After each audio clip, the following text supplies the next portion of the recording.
Welcome back to Oak&grain. Brian here at the end of Pleasant Lake. So I've got another recipe for you. So this is a parsnip, obviously in the carrot family. This was planted in the fall and then it was overwintered. So they layer a bunch of hay over it and then some remay, and the germination period of it slows down. So what you have is a much more intensified flavor parsnip. They're dug in the springtime when the snow melts and the ground thaws.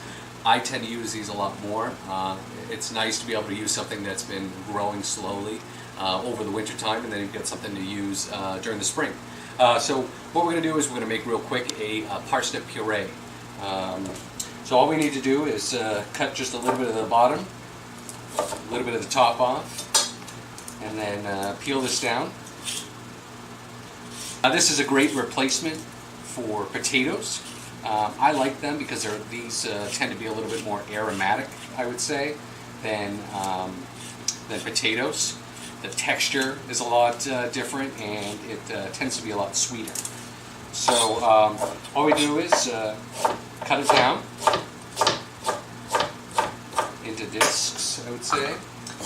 We add a little bit of salt, a little bit of pepper in there, and then I throw some water on top of it.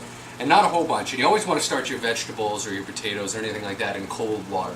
And you bring them up slowly so they evenly cook. If you add any cold vegetables to boiling hot water, it'll tend to slow down the process and they won't cook as evenly. So then we throw it on the stove.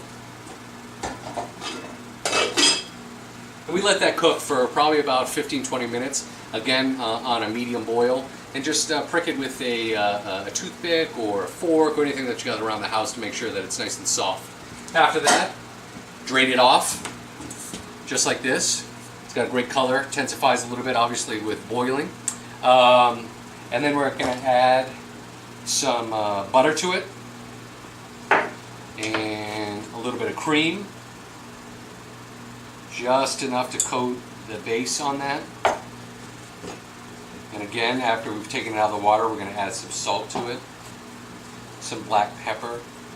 And this is a point where you could add fresh herbs into it. You could add roasted garlic into it. You could add another boiled carrot or a sweet potato, depending on what time of season it is. Because you always want to use, you know, what's in season that time, what's fresh, what's local, what's around you, you know. So once that's in there, you would turn it back to the heat for just a minute. It's still really nice and hot, so it's going to melt that butter, it's going to melt that cream. After that, hit it again with your stick blender or a Roboku or a blender, anything that you can, you know, puree it. And this way we're whipping a lot of air into it, so it's a lot lighter.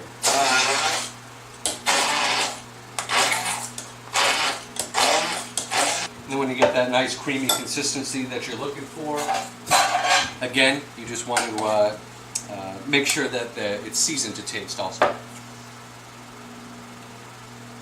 That's perfect. Nice and creamy. This is something that my 3-year-old daughter loves. Doesn't like potatoes, loves a parsnip puree. So, all right, thanks again.